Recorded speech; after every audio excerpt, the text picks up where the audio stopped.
Përshëndetje gjithëve, ne jemi Trade Castlebania, si çdo javë jemi takuar prapë me Irdin dhe me Henrin, ku do të diskutojmë për tregjet financiare, do të analizojmë stocks, kripto dhe do të shikojmë dhe forex dhe mallrat. Ka qenë një javë tepër e rëndësishme kjo që kemi lënë pas, kështu që ne në segmentin tonë parë do diskutojmë për lajme dhe eventet kryesore, çfarë ka ndodhur gjatë kësaj jave. Kemi pas politikat e Trump, kemi pasur disa informacione të rëndësishme që kanë dalë për ekonominë amerikane, po ashtu edhe disa parashikime që mund të ndodhin në javët në vazhdim dhe çfarë pritet ndodh me tregun edhe këtë javë që vjen, pasi kemi edhe fjalimin e Jerome Powell. Përshëndetje çuna, përshëndetje Henri, Irdi. Përshëndetje. Po, ka qenë një javë shumë interesante dhe mu më duket se ku kemi 4-5 muaj tani që themi çdo javë është javë shumë e rëndësishme për tregun. Sepse ka pasur këtë, ju e shikoni vetë, këtë paqëndrueshmëri, valë të ndryshme, lajme ekonomike të ndryshme, çrregullime nga Trumpi, dhe shumë gjëra të tjera tani që po hyn, që Amerika ndoshta hyn në recesion. Po fillojmë mirë me lajmet e kësaj javës, se kemi folur për lajmet e kaluara. Irdi, çfarë ishin le të themi gjërat më kryesore për mendimin tatë këtë javë nga ana ekonomike, politike? Lajmet më kryesore ishin të inflacionit, që dolën të martën dhe të mërkurën, që ishin ato datat më kryesore. Kishim PCE-n që dolën të gjitha të ulta, domethënë përveç 3.1 që priteshet 8.3 e inflacionit mujor për shkurtin.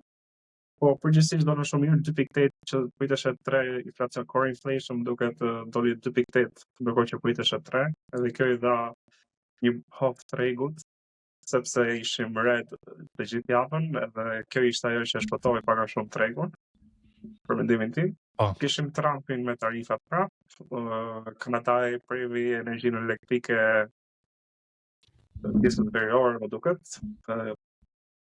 edhe kjo solli tarifat e reja për Kanadan, edhe për Europën, dhe Kanubin edhe të Çelikën, duket, kishim 25% tarifa për këto.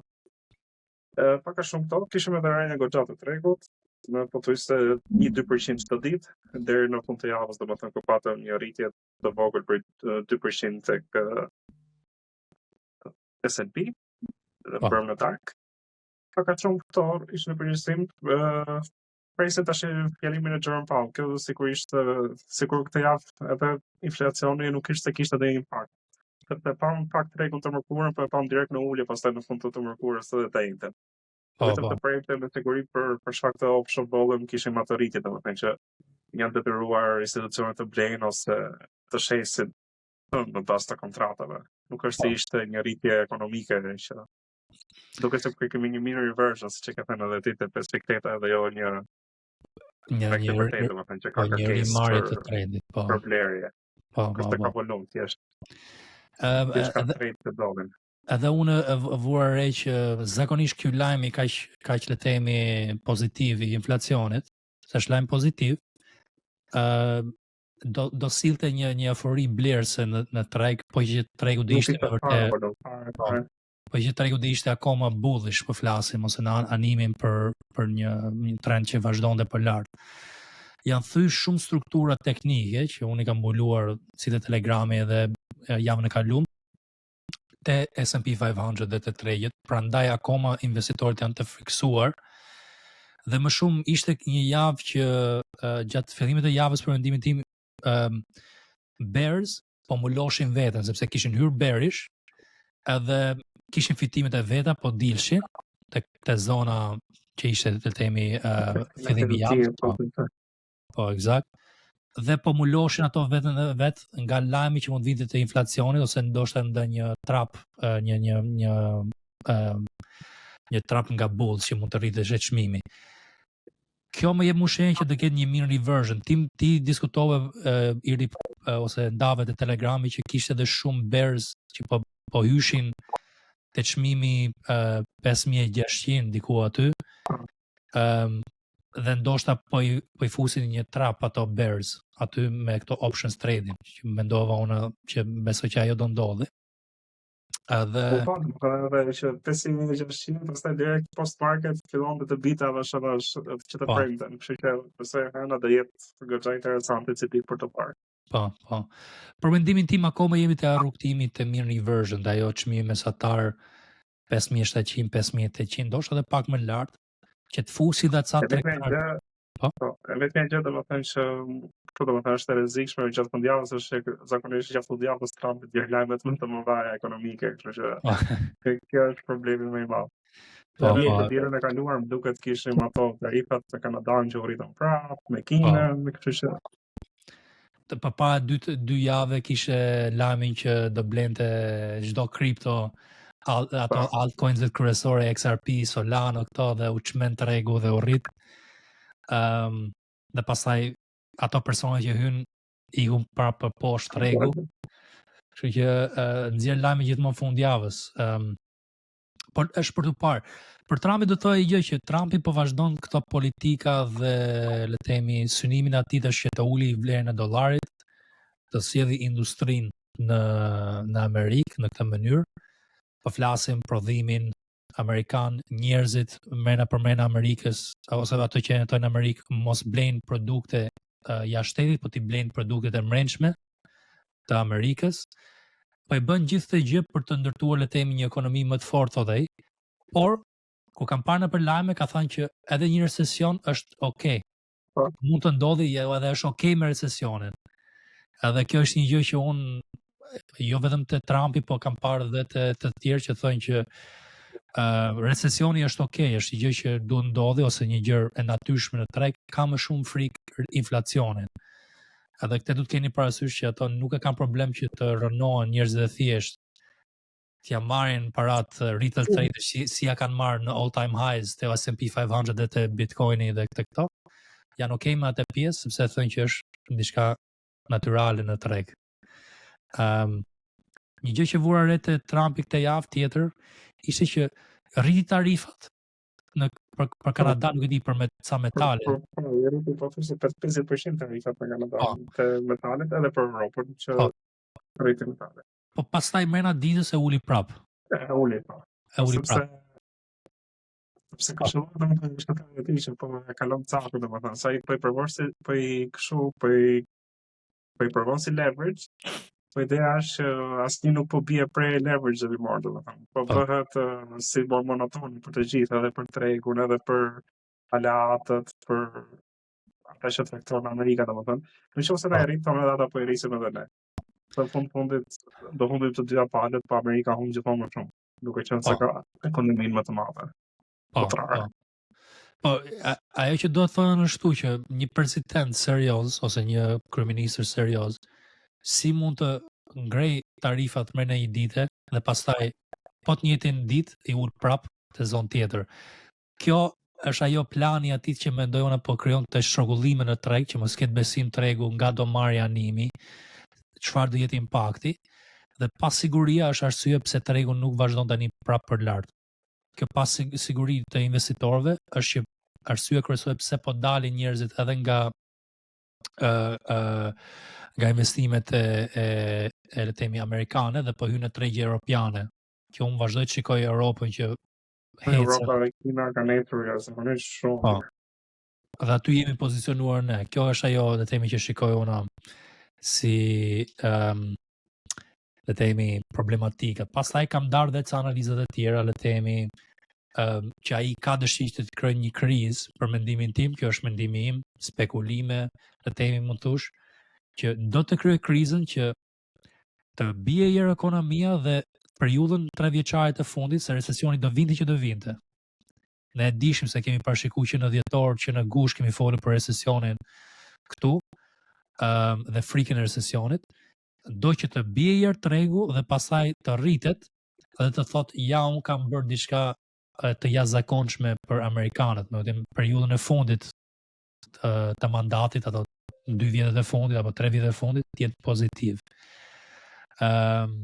Këto janë, pastaj kam darë dhe ca gjëra të tjera unë te Telegrami që besoj që gjithë dëgjuesit do të ikin te Telegrami se aty do keni komunikim me ne çdo ditë dhe mendime le të themi live se si do si po ecin gjërat, kurse këtu një herë në javë kemi mundësi me ulë dhe diskutojmë. Kleo, do i mendim tjetër ti për anën ekonomike, le themi, për kripton, le themi nga ana e lajmeve, eventeve? Një lajm kryesor që më ka bërë mu shumë përshtypje të javë që ka kaluar ka qenë që the dhe ti ne kemi parashikuar që Amerika mund të shkojë drejt një recesioni që në dhjetor, kemi bërë një video që e kemi postuar në YouTube. Edhe tani këtë javë ose të paktën këto 10 ditët e fundit kemi pasur këtë lajmin e recesionit në të gjitha televizionet, në të gjitha mediat sociale, edhe vazhdon të jepet pothuajse çdo ditë. Më thënë dhe në Shqipëri është diskutuar në për media sociale ose në për këto faqet e lajmeve që Amerika mund të shkojë drejt një recesioni, si kemi ulje në S&P 500 e Nasdaq edhe në gjithë faktorët e tjerë që ne i kemi diskutuar. Dhe për mendimin tim, kur kjo gjë bëhet shumë e madhe ose del në për gjitha televizionet ose dhe një njeri thjesht e merr këtë lajm që çfarë po ndodh me ekonominë amerikane, do të thotë që është pritet që të jetë mëse me probabilitetin më të lartë për të ndodhur. Kështu që mund të shkojë me të vërtetë Amerika mund të shkojë drejt një recesioni dhe kjo mund ta ulë tregun dhe më thellë. Flas për S&P 500 edhe Nasdaq, por ashtu do ndikojë edhe në kripto. Kjo është ajo për momentin që është një ndër lajmet kryesore që pritet në ditët në vijim ose në javët e ardhshme. Po. Dhe loja për mu, sepse recesionin e the dhe ti ne kemi munduar ta kapim këtu që në dhjetor dhe ai moment ka qenë kur unë kam dalur nga tregjet në gjithë asetet që kisha bler në dhjetor, si altcoins, si bitcoin dhe portfolion tim me stocks ndore të gjitha përpara fundit të vitit. Se pa shenjën që nuk u bëra ajo Santa Claus Rally. Santa Claus Rally ishte shenja parë që ne patëm në dhjetor që nuk ndodhi dhe ishte shenja e recesionit që unë kisha frikë për arsye punësimi, nga dalësim të krijimit të punëve në Amerikë, kapital punët ishin të kamuara domethënë nga vjedhja, nga pikëlidhjet, nga sezoni domethënë që kishim. Ja këto punët partare domethënë. Kështu që tash po shoh pasojat domethënë. Që ka eliminuar shumë punonjës. Eksakt, edhe hyrja dogjet. Edhe prandaj Trumpi thonë që nuk e ka problem në recesionin se e di që politikët e ati do sjellin recesionin ose do sjellin këtë impakt negativ në treg. Jerome Powell gjithashtu ka thënë që tarifat do sjellin inflacion më të lartë, prandaj edhe investitorët, edhe pse ka dalë inflacioni më i ulët këtë muaj, e di që inflacioni mund të rritet këto muaj dhe nuk kanë siguri me themi me probabilitet të lartë për treguar. Dy prindë në 7%, domethënë kur të futet tarifat fuqi për gjitha vendet. 2 prindë? Edhe kështu domethënë pritet ky marsi të jetë kështu volatile dhe në 2 prill pastaj do vendos tregu do jetë bearish për gjithë ditën apo bullish. Sepse Trumpi mund të heqë para tarifat në 31 mars. Eksakt. Ose në 1 prill. Edhe kur thyn çmimi këto struktura, zakonisht kemi një rënje deri te 20% të S&P 500, tani kemi bërë deri te 10%, i bie që kemi edhe 10% të tjera. Jemi në korrektën tonë tash. Në 2008 ka rënë 35 dhe 40%, po flasim të paktën 20%, mund bi dhe më thellë. Por a S&P 500 10%, për gjithë dëgjuesit do të kuptoni që kripto do bin 30-40%. Po flasim Bitcoin do bin 30%.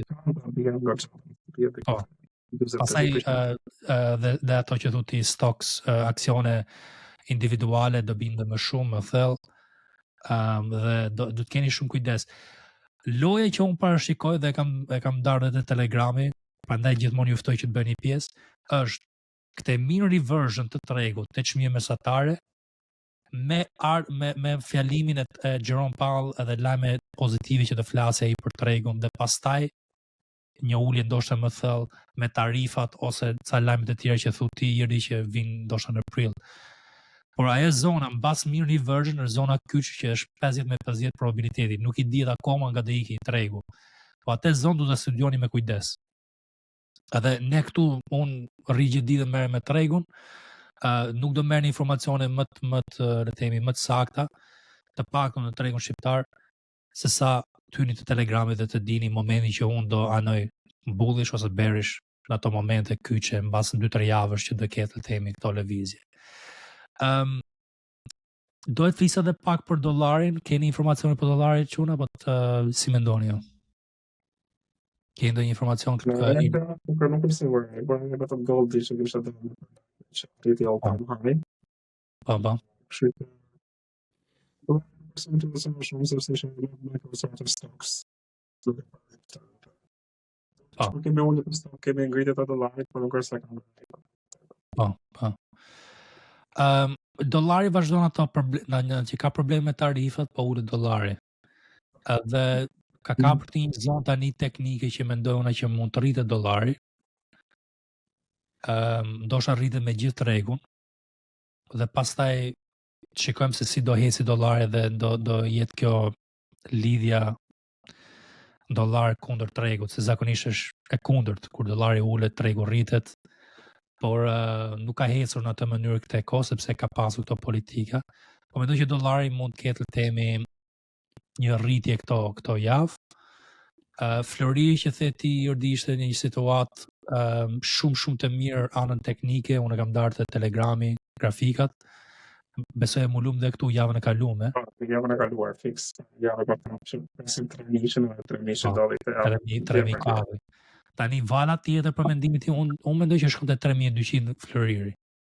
Frika e inflacionit, recesioni, edhe frika e recesionit, që është momentalisht, se nuk është akoma recesioni, ose s'ka dalur zyrtarisht që jemi në recesion, mund si edhe një rritje tjetër deri te 3.200, se është një nga asetet më të sigurta, ose masi një nga asetet më të sigurta në situata problematike në ekonominë globale dhe amerikane.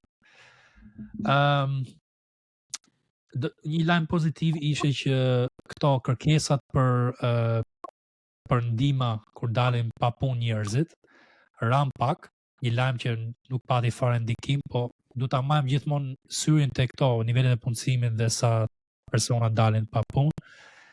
Por këto gjithmonë rishikohen dhe dalin shifra të reja, kështu që do të kemi 100% besim te statistikat që dalin. Tjetër që nuk po shikoj ndonjë gjë tjetër. Nuk po shikoj ndonjë gjë tjetër që mendoj që kemi bojkotin e Teslas, që vazhdon, domethënë kishim Trumpi që bëri një car dealership pak a shumë në shtëpinë e bardhë për të rritur çmimin e Teslas. Ja, kapto, okay. Po që arriti deri te 250 këtë javë, nuk duket se ka moment Tesla. Sepse po këto Asia. Është ulur shumë dhe besoj unë mendoj ndoshta 2-3 muaj kohë që të le të themi të formohet çmimi para se të marrë një trend për lart. Dhe unë po e studioj me kujdes Tesla me idenë që të kam ndonjë val tjetër për lart, po që shkon për lart. Besoj me kaq, po e lejm lajmet e vendit se nuk ka ndonjë lajm tjetër. Do të vetëm këtë që tregu europian vazhdon rritjen, tregu kinez vazhdon rritjen. Tregjet internacionale përqekullon kapitali aty, amerikani jo. Për kripton, Kleo, ke ndonjë lajm tjetër, në gjë interesante që mund të flasësh? Nuk është të kam një lajm që domethënë do të presim fjalimin e Jerome Powell që do normalisht do ndikojë dhe në kripto, po ajo që dua të them është që se kemi pas shumë pyetje, sidomos tek TikToku që bën ti live, domethënë shumë pyetje që i shikoj në komente që si do shkoj ky coin, si do shkoj ai. Kryesorja është që Bitcoini është kryesori. Në momentin që bëhet analiza e Bitcoinit, atëherë bëhen analizat e gjithë kriptove të tjera.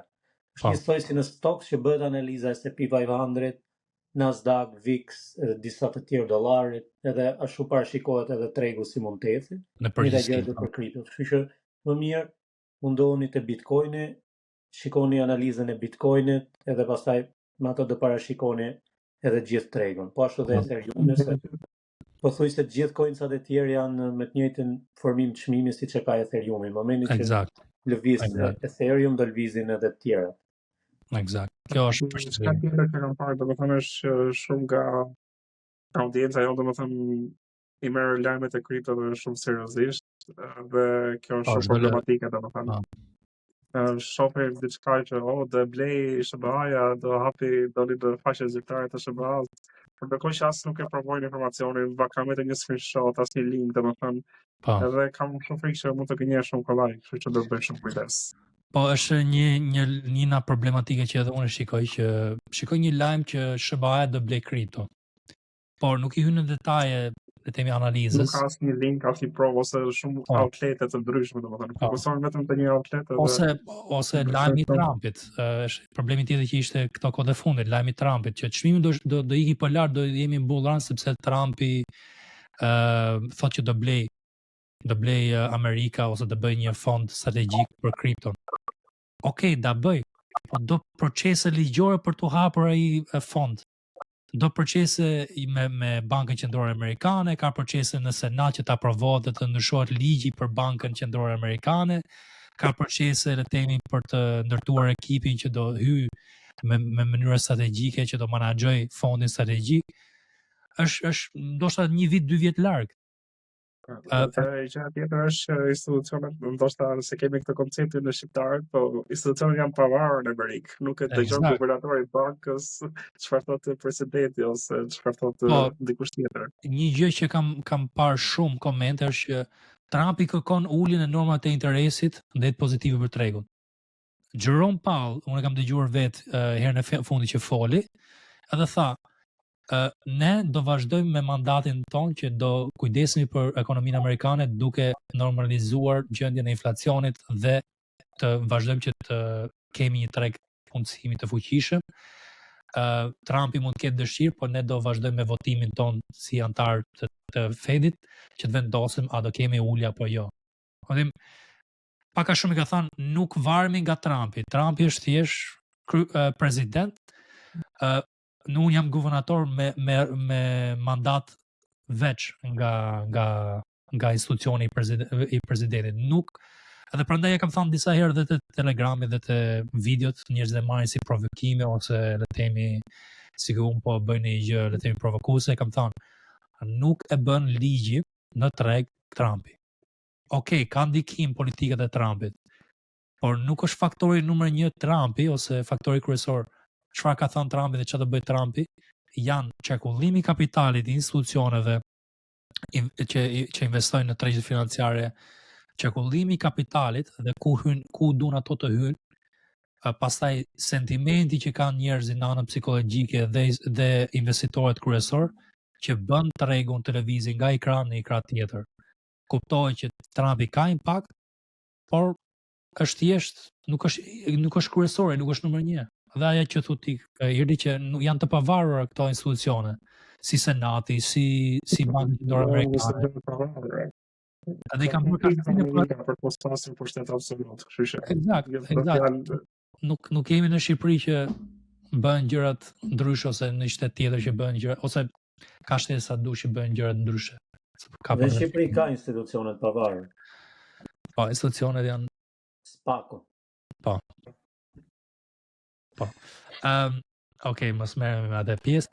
Dohet ta mbyllë këtë segmentin e lajmeve, po mbyllim me këtë pjesën që duhet të keni shumë kujdes nga lajmet dhe të bëni një analizë të detajuar të impaktit i këtyre lajmeve dhe si mund të realizohen këto gjëra. Fondet. Domethënë është nëse Nvidia ose OpenAI do nxjerrte një teknologji të avancuar si nxori Microsofti ose do kishte vritur edhe tregun, pavarësisht se mund të thoshte Trumpi ose ose Trumpi do thoshte do nisë të vitë atë ishte ose Nvidia ose OpenAI do nxjerrte një teknologji super të avancuar, tregu do rritesh pavarësisht çdo gjë. Ose si kemi parë me DeepSeek që patëm atë Black Swan event që ishte diçka pa pritur që doli dhe pastaj ul tregu. Kjo thënë sa gjëra që nuk varet tregu vetëm nga Trumpi ose nga 2-3 lajme që shikoni ju. Edhe po që ju e lexoni lajmin, çmimi ka lëvizur përpara kohe. Çmimi lëviz përpara se del lajmi. Okej. Po, atëherë është ajo që the ti, që çmimi lëviz para kohe, prandaj ne lexojmë grafiket. Analiza teknike është në paraprim se si mund shkoj çmimi, po është edhe analiza fundamental që bëjmë ne dhe ekonomike. Duhet me patjetër. Sepse varet si tregton, e kupton, shumica e traders tregtojnë vetëm me lajme ekonomike, me fundamentals, me disa vetëm analistë teknike, themelore, kështu që janë të ndryshëm. Ne trajtojmë pak nga pak me të gjitha dhe është probabiliteti më i lartë për fituar. Po, shikojmë pamjen në temi makroekonomike, pastaj shikojmë industritë, pastaj shikojmë çarkullimin e kapitalit, pastaj shikojmë anën teknike dhe gjërat e tjera. Okej, unë po mendoj ta mbyllim me kaq të segmentin e lajmeve dhe vendet kryesore të javës. Po mendoj tani të hyet te analiza teknike. Me që kemi pasur shumë kërkesë nga shqiptarët se na që nuk investojnë te aksionet, te tregu i stocks, po mendoj të filloja me kripto një herë, me Bitcoin, Ethereum, dhe pastaj të hyet te tregjet kryesore të aksioneve, ndoshta t'jepja edhe ndonjë ide ku mendoj unë ose ide që kemi tregtuar këtë javë që kemi ndarë dhe në Telegram. Këtu të shikoni Bitcoinin, situatën, keni dhe vizatime që kam bërë unë këto, kam 2 javë që kam bërë këto vizatime dhe pak a shumë ajo po ndodh. Unë prisa një ulje deri te 75, arriti deri te 76.6. Një gjë pozitive që po shikojmë tani është kjo bullish divergence të RSI-a, ku RSI-a bën një higher low dhe çmimi ka bërë një lower low. Zakonisht kjo tregon që fuqia shitse, bears ose tregtarë që po dalin nga pozicionet, po ulet dhe ka një probabilitet tani që mund të rritet prap. Atë që shikoj unë është një le të themi një shtrëngim çmimi me kësaj zone, një herë lart, një herë poshtë, një herë lart, një herë poshtë, por para se të vendosin nga fillimi i prillit që mund të korrespondojë me atë lajmin që the ti i ri që ka të bëjë me tarifat. Ndoshta dalin tarifat, që ai heq tarifat Trumpi dhe tregu e pret mirë dhe mund të kemi një thyrje për lart. Te kjo zona 89-90 është për të parë se ku do jetë zona. Kuptoj që unë dëshiroj që të konsolidohet sa më ulët këtu te 80-a, që hyrjen ta bëj këtu, jo këtu, te kjo zona. Por do shikojmë. Kjo është zona momentalisht ku e kemi ne si synim për long. Jemi akoma short, kam darë dhe trade që unë kam hapur që në zona 97 këtu lart short, te kjo zona këtu, dhe jemi akoma short, sepse trendi, ju përshikoni vetë, trendi është short dhe kur kthehet një çmim mesatar është një mean reversion, një kthim te një çmim mesatar le të themi 86, 90 dhe pastaj aty do gjejë rezistencë. Ideja është që do vazhdoj të gjejë rezistencë derisa të fitojmë bulls dhe të marri animin tregu. Kjo është situata. Kemi dhe një mundësi tjetër që unë mund të hap një trade, por është për të parë gjendja kur të shkoj çmimit të ato zona, kur kap 90-ën, mund të hap edhe një trade short kundër le të themi tregun tjetër, të shtoj në pozicionin tim të short, dhe vej këtu shumë shpejt, që mund të jetë një trade pak a shumë si kjo. Kështu me idenë që të vi prap te 75 këtu dhe të marr 1.4, një le të themi 15% këtu. Është për të parë, po kjo është zona kyçe që do vendosi tregu, a do iki long, a do iki short, dhe do shikojmë. Unë kam qejf që të konsolidohet, kuptohet që çmimi besoj që do iki te 88 këtë javë me lajme pozitive nga Jerome Powell, kjo është ajo që parashikoj unë. Dhe pastaj këtu do vendoset te 90-88. Grafikat, këto grafika dhe grafikat gjatë javës do t'i ndaj dhe Telegrami, prandaj ftoj të bëni pjesë, keni linku më poshtë description për shkrimi i videos. Kleo, do një gjë për çtu këtu te Bitcoin, si ke ndonjë mendim? Po si bëra? Po një gjë, unë pres edhe unë që çmimi të rritet pak faktikisht në Bitcoin. Duhet kjo rritje brenda kësaj zonës mean reversion, çmimit mesatar. Edhe pastaj që të edhe di do shikojmë si do vendosi tregu. Po do përgatitem edhe për long edhe për short. Varet si do jetë lëvizja.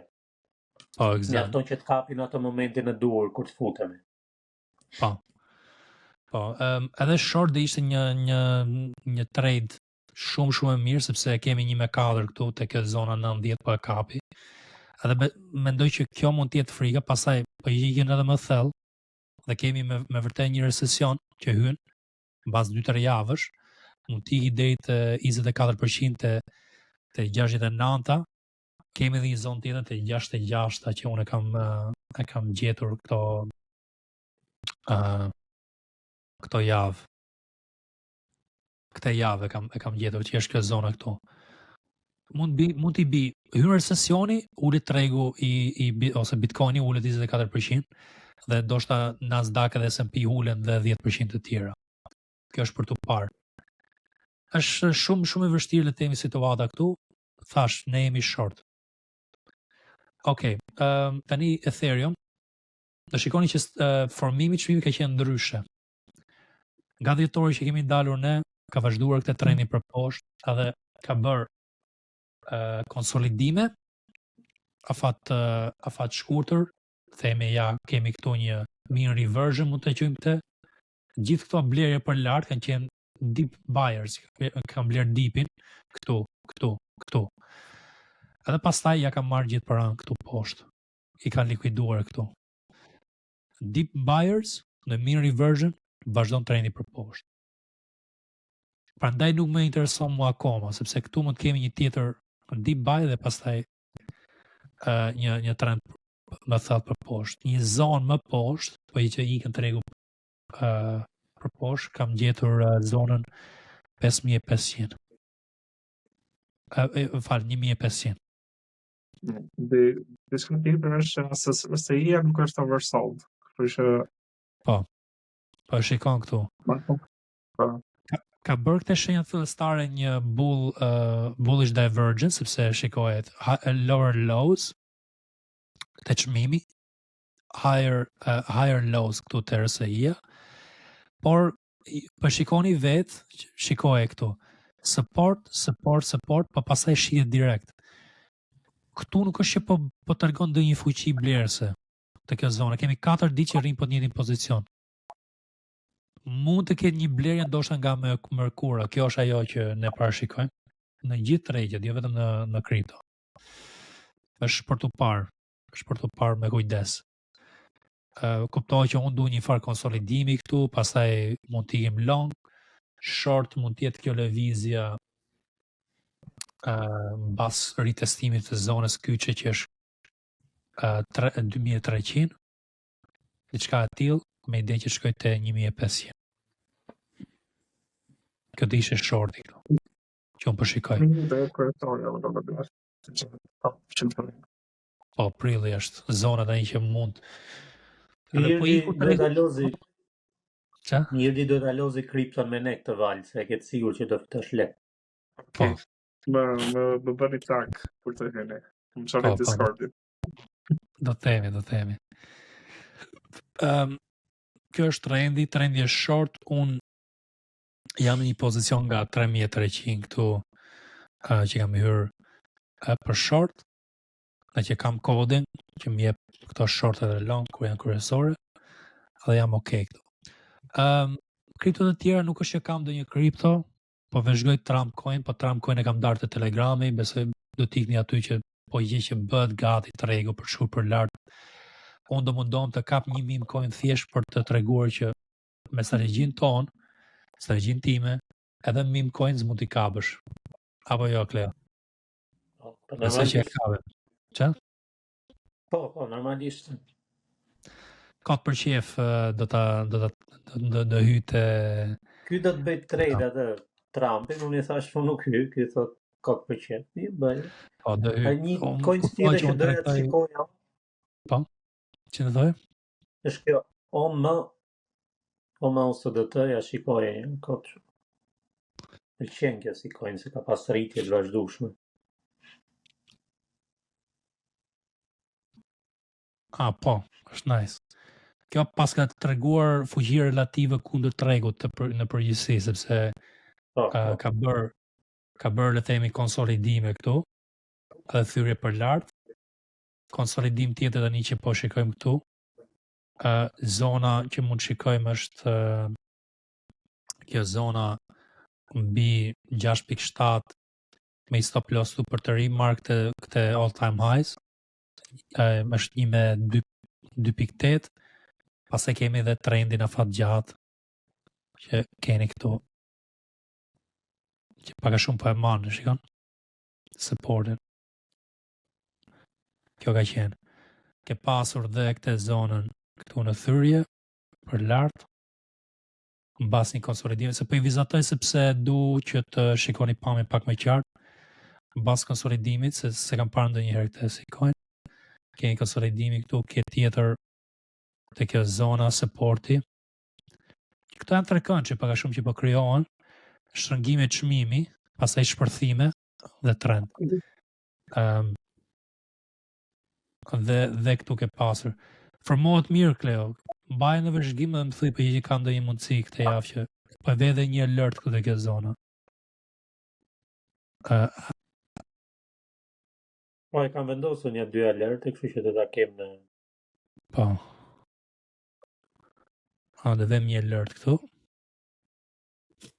Po ve unë në thyrjet e kësaj zone, se formohet mirë pastër dhe ka vazhduar trendin jo vetëm këtë periudhë, po ka pasur dhe 24-ën qëndron, stabilizohet, pastaj vazhdon akoma më lart.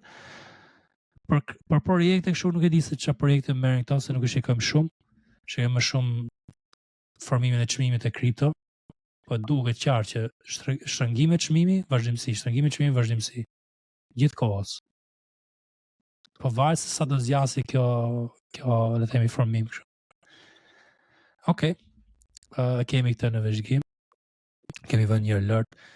Tani po mendoj të hyj te S&P 500, te Nasdaq, te tregjet kryesore, indekset kryesor, po mendoj të muloj edhe Europën dhe Kinën, sepse na që kanë ecur mirë, shikojmë krahasimin me tregjet europiane. Po hyj mirë te S&P 500.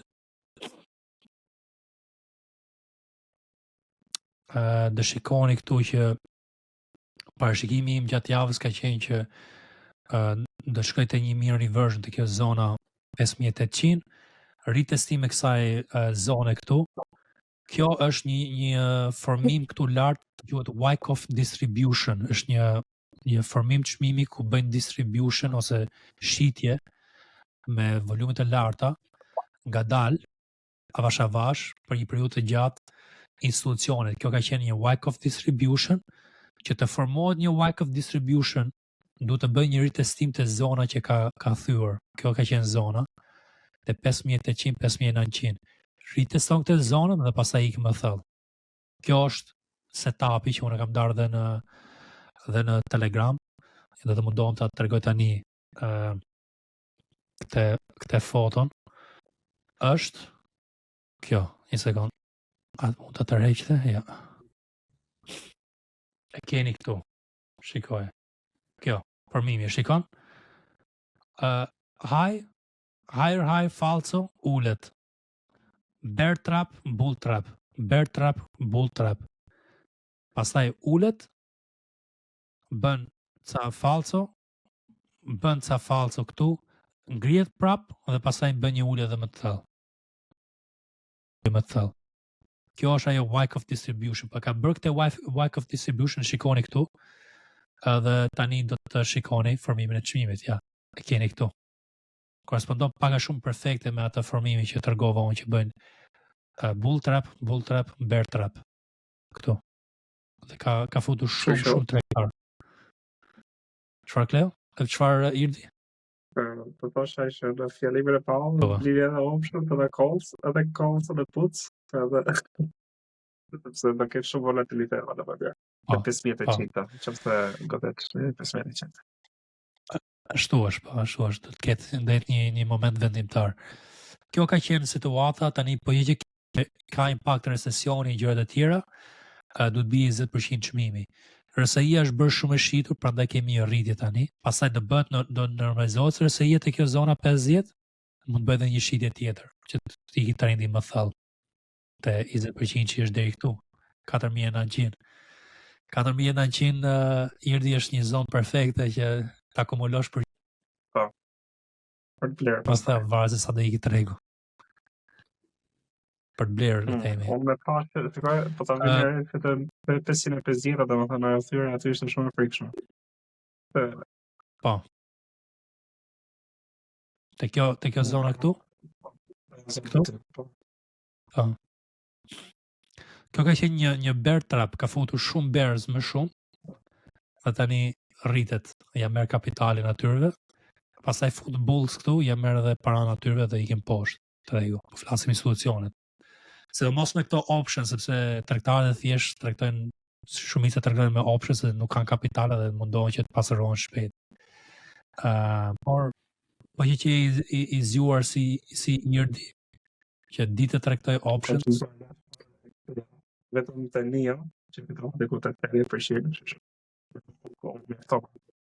edhe inë që unë një pjesë, të bërë shumë hedge. Po, vajet, do t'jesh shumë i aftë me options, se s'ka dojnë. Po, është probleme. Okej, kjo është S&P 500, besoj, Kleo, kënë apo ta lejmë me kaq? Okej. Ta lejmë, okej, në rregull. Vazhdojmë me Nasdaq. Nasdaq ka bërë një formim tjetër. S&P ka bërë Wyckoff distribution, që ka bërë ato 3 zona që i ka testuar. Nasdaq dhe Bitcoin ka bërë për një formime. Double top. Ka qenë. Dhe pastaj ka vazhduar për poshtë, kjo ka qenë këto zona që unë kam parë, është thy dhe struktura këtu e kësaj vizës trendit këtu. Kjo ka qenë momenti kyç që unë kam filluar që të hyja short në treg dhe kam tregtuar, kam përfituar këtu nga rënjet.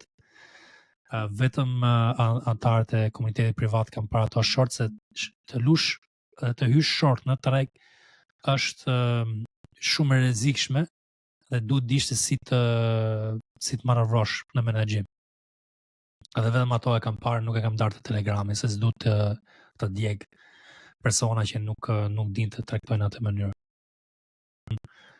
Shumë të shitur, ka nevojë për një kthim çmimi mesatar. Kjo do bëj që tregu ndoshta të shkojë te kjo 20.400, 20.500, shikojmë, retestim, ku ka double top, ka dhe, do ta tregoj këtu, ka dhe një zonë që te 20.500, pak a shumë. Kjo du të jetë zona retestimit, a do vazhdoj long, a do vazhdoj short, është për të parë, është një gjë që një situatë për gjithë tregu, pak a shumë. Kemi dhe Russell 2000 që ka vazhduar, le të themi, këto rënje në thellë. Unë kisha bler këtu ETF-in e shita te kjo zona për para rënje, se nuk po pëlqente më te kjo zona këtu, nuk heci, është diçka që normale. Dolëm te kjo zona këtu 2300, do rihym te zona ndoshta 2000. Shikojmë. E blej pak më lirë dhe pastaj ka vend ndonjë val më të madh. Kjo është ajo që parashikoj unë atë rast. Po.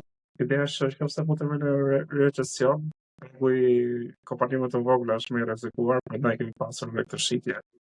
Ne kemi shohur në grafikat. Po, e shikoni dhe që na dhjetori, që na fillimi dhjetor që hyrja jo frika e recesionit, që ne ndam të Telegrami dhe kemi diskutuar tu ato javët e 12, besoj të 20 dhjetori kemi folur për recesionik dhe të 12, 16 dhjetor, ku kemi bërë këto podcastin ton. Mund të ikni shikoni videot atyre. Shikojmë, është bërë shumë i shitur RSI-ja dhe te kjo, kuptoj që kur bëhet shumë i shitur do hyjnë ca tregtar ta luajnë te kjo mean reversion. Më shumë do jenë day traders dhe jenë afat shkurtër.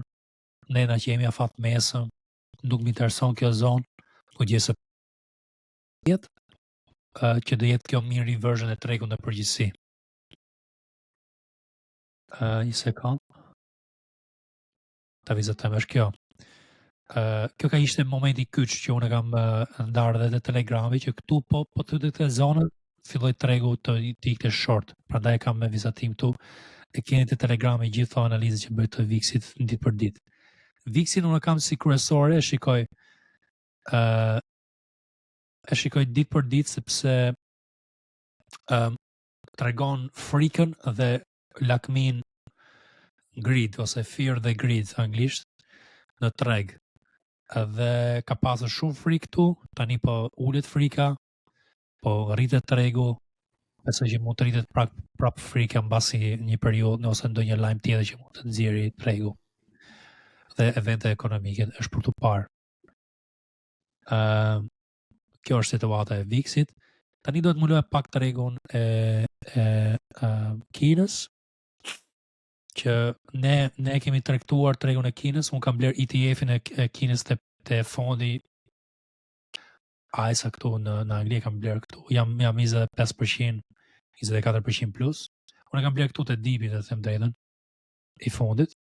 Pak më mirë, po kjo ka qenë zona që mund të vazhdonte trendi për lart. Jam me 30% plus këtu. Te kjo. Kemi kapur te akaunti im i tregtimit, që tregtoj stocks, kam kapur Alibaba dhe kinezët e tjerë që kanë ecur mirë. Dhe keni këto me prova, jo vetëm këtu që kemi ndarë dhe YouTube, po dhe Telegram. Okej, kemi dhe tregun francez që vazhdon këtë rritje. Po tregon pak dobësi tani ose një farë konsolidimi këtu. Edhe kam hyrë te Crédit Agricole që vazhdon rritjen, shikon. Dhe te BNP-ja që ka majtur tani gati 3 muaj. Që vazhdon këtë rritje të pastër nga kjo zona këtu deri këtu ku jemi. Por kjo franceze po tregon pak dobësi. Tregu europian tani këtë javë te tregu amerikan, që të rrisi tregun amerikan te zona mean reversion dhe pastaj mund bëj dhe themi një rritje prapë europiane. Gjermani ka qenë shumë i fortë dhe vazhdon të bëj këto konsolidime dhe thyrje për lart. Këtu mund të jetë një zonë që unë mendoj që mund të jetë zonë konsolidimi pak më afat mesën. Është për të parë. Kemi japonezin, që nuk e shikoj. Kemi australianin, që ka rënë shumë. Dhe kjo është i mirë për një mean reversion të shkojë te kjo zona 8000. Tregu australian. Pastaj tjetër që s'ka tjetër këtu në tregjet, po flasim nga indekset kryesore. Stocks individual që ne kemi tregtuar këtë javë, të ndaj 2 këtu që kemi ndarë dhe të Telegrami gjatë javës. I pari është NIO që kemi kapur te zona 4.5. Na iku 20%, 22% plus dhe ra pak, por në që unë mendoj që kjo mund të bëj një farë supporti këtu dhe po fillon ato shenja ose konsolidime dhe pastaj të vazhdoj për lart. Prandaj po e maj. Dhe e kam lanë tregun që të bëj atë që të bëj në këtë situatë. Kjo ka qenë. Po jemi plus akoma, jemi pozicion shumë të mirë që unë stop lossin mund ta lëviz shumë lehtë te kjo zona mbi pozicionin që unë kam hyrë dhe nuk u mbas asgjë. Te kjo zona 4.55, kam hyrë te 4.49, 4.55. Dhe tani po mendoj që mund të ikë dhe më lart mbas një farë konsolidimi. Dje të premten kemi ndar Rigetti, që është e quantum computing, u rrit 28% dje.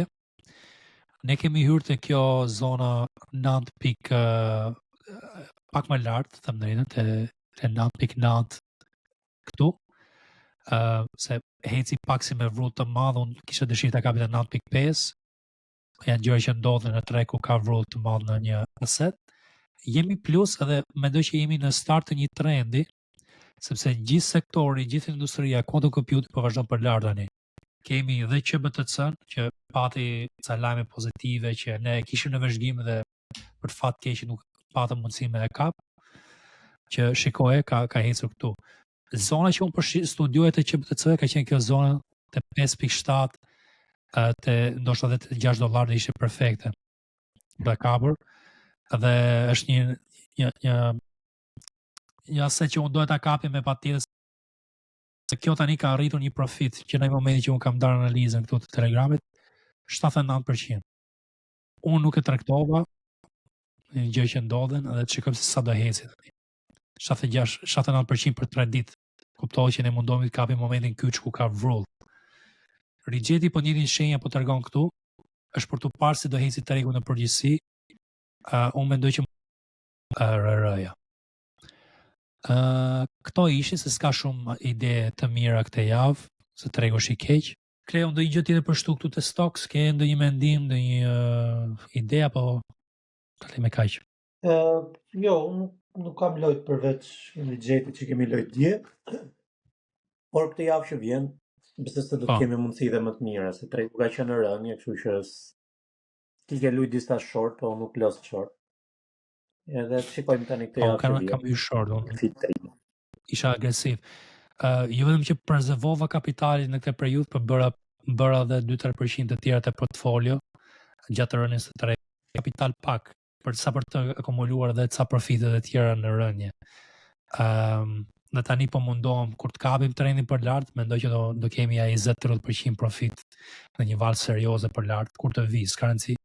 Po iku short prap tregu, do hy short prap. Dhe do besoj që do marrja 5 deri në 10% të shortit tjetër që do ndodhi në treg. Po flasim te portfolio im, jo te lëvizje individuale. Okej, po le me kaq. Irdi te stocks, ke ndonjë gjë ti për të parë këtu?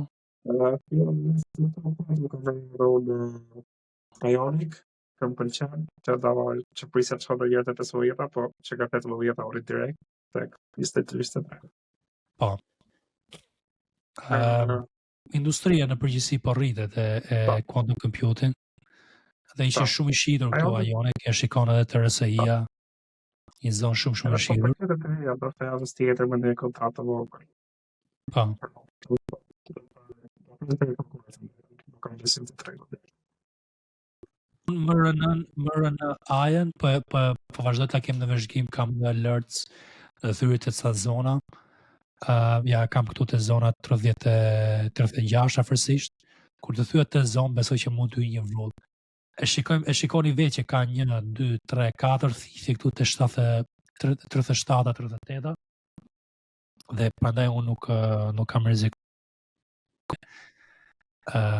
Dhe ka dhe problematikat e tjera, po e vëzhgoj. Është për të parë.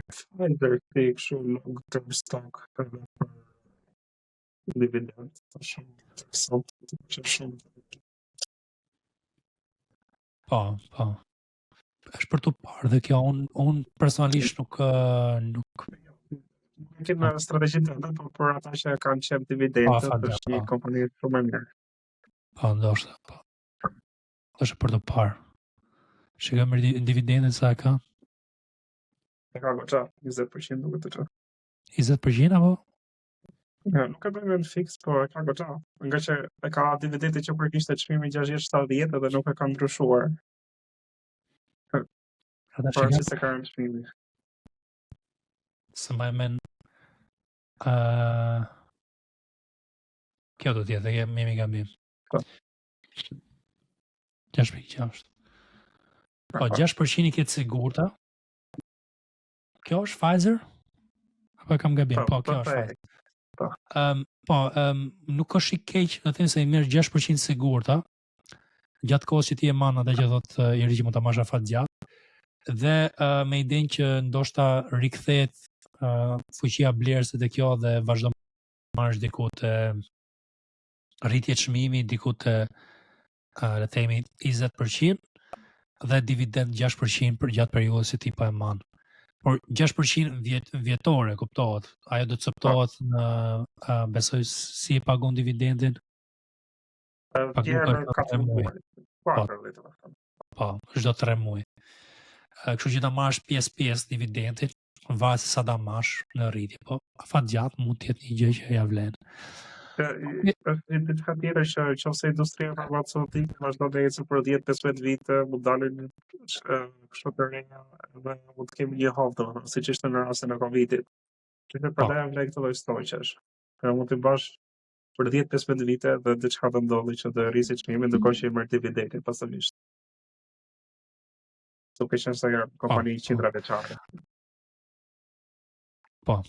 Dhe do të shtoj diçka që kur njerëzit pyesin mua çfarë të investoj unë, atë të investoj në meme coin, dhe unë gjithmonë i them përgjigjen, ke Bitcoin vetë në kripto, aksione si investimet më serioze është për këtë arsye.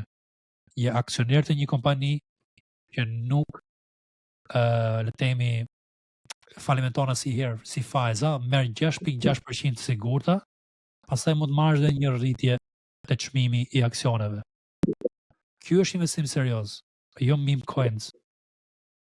Po kuptohet që s'do bëni 10.000% fitim me një lëvizje që pretendoni te meme coins, por s'po e rrezikoni kapitalin në asete që janë të paqëndrueshme dhe keni të ardhurat të sigurta. Është diçka që te aksionet duhet përqendroheni më shumë për investime serioze, për mendimin tim, jo me kapitalin. Tani dohet të hyja te segmenti i analizës të madhrave dhe dollarit. Të fillojmë mirë me dollarin, me që e mbulum edhe te diskutimet e lajmeve dhe eventeve. Ka gjetur support te 103. Kjo ka qenë një parashikim që unë kam pasur këtë ditë që duhet gjendet support tu. Dhe dollari mendoj që duhet bëjë. Pastaj do shikojmë se si do hanoj, a do bëj një higher low dhe do vazhdoj për lart te 107, ose do vazhdoj dhe më thellë dhe ikite 100 këtu. Kjo është dollar index për flasim. Indeksi i dollarit. Ka që kam për dollarin, kemi RSI shumë të shitur, kështu që duhet bëj edhe kjo një rritje. Po nuk është të thënë që është shumë e shitur RSI dhe nuk vazhdon të shitur. Kemi naftën që po gjen support te 65. Unë po e shikoj sektorin e naftës amerikane, Oxy që kemi diskutuar këtu përpara ca muajsh, Irdi, dhe ca të tjera që në një ringjallje të tregut të naftës amerikane, për është për tu parë, po gjen support tu, më pëlqen kjo. Ndoshta dhe kjo ringjallje mund vinë në prill në sektorin e naftës. Gazi natyral vazhdon në rritje. Shumë i qëndrueshëm gazi natyral po vazhdon këtë rritje. Nga kjo zonë këtu deri këtu. Shikojmë se si do heci. Tani do të muloja metalet kryesore, që është floriri, që ka pasur këtë rritje. Rritja e floririt është, se më ka pyetur disa, pse po rritet floriri? Inflacioni doli më i ulët, po vazhdojnë njerëzit të kenë frikë që nga tarifa do ketë një rritje inflacioni në muajt në vazhdim. Dhe recesioni i mundshëm, ndihem më të sigurt. Unë prisja një konsolidim pak më të gjatë, por kur e ka thyer këtë zonë këtu, te 2900 ishte momenti i duhur për të hyrë për lart, dhe ka kavur 3000, tani po mundohet që të konsolidohet, pastaj mund të hite 3000. Të tjera që më ka pëlqyer dhe kam darë te Telegrami përpara disa muajve dhe vazhdon në rritje është Copper, që kam darë këtu sepse shikoj e konsolidimin 1, 2, 3, 4, 5, 6 këtu, po bliheshe metal industrial edhe ka vazhduar për lart dhe vazhdon këto javë këtë rritjen Copper. Tjetër që duhet mulohet tani është se të mulojmë bondin 10 vjeçar, mendoj që është ja vlen. Bondi 10 vjeçar po është në ulje, që është shenjë pozitive, por edhe kjo mund bëj një mirë reverse të ulje dhe më thellë. Tregon edhe pak dobësi të tregu amerikan ose që investitorët nuk kanë më besim që le të themi ritestimi i zonës këtu dhe pastaj thyrja e kësaj vize që unë ka vizuar trendi, që a do vazhdoj lart edhe pastaj do thyj këtu apo do thyj këtë zonë dhe ikim më lart. Po është për të parë si le të themi rritje dhe moment. Tjetër se di këto pa mugëm duhet. Ja vlende. Se po bëj analiza, po që doni t'i dini këto madhë dhe tjerë si mendoj ona që do hecin, keni grupin e Telegramit, mund të bëni ndonjë pyetje aty dhe unë t'i ndaj analizat ku ka mundësi. Çunë po mendoj ta mbyll me kaq. Kishte ndonjë gjë tjetër për shtuar këtu? Jo, top gjithsesi. Okay. Atëherë, shumë faleminderit që keni ndetur deri te segmenti i fundit i podcastit. Jemi munduar që t'japim analizat e detajuara të tregut, edhe mundohemi t'japim diçka reale, jo thjesht blini me coin ose gjëra të tjera që thuan nga financiar pakën në tregun shqiptar. Po që doni të merrni këto informacione ditë për ditë, se si unë mendoj do anoj tregu, nafta, Bitcoini, S&P 500, unë ndaj analizat e mia çdo ditë dhe statistikat të tjera që janë më të avancume te Telegrami, që është komplet falas. Të bëni pjesë të Telegramit, do të shkoni më poshtë linku që ne kemi vënë. Gjithashtu të ftojmë që të bësh dhe pjesë e TikTokut, sepse unë gati çdo 2-3 ditë bëj një live në TikTok që të përgjigjem pyetjet që keni ju për tregjet financiare, dhe aty ju sugjeroj që të bëni pjesë. Dhe po e lëm me kaq, shumë faleminderit dhe shihemi javës tjetër.